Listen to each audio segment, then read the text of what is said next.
Cuaca buruk melanda kota Banjarmasin pada Kamis sore. Hujan deras disertai angin ribut membuat sejumlah atap rumah dan bangunan terbang disapu angin kencang.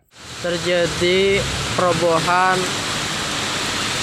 pohon di Jalan Pramuka beserta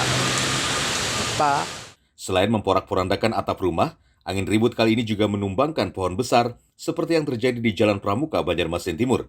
Akibatnya akses pengguna jalan sempat terputus.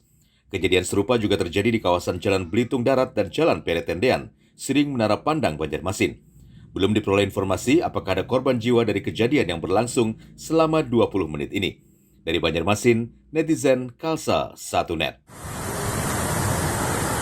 Demikian informasi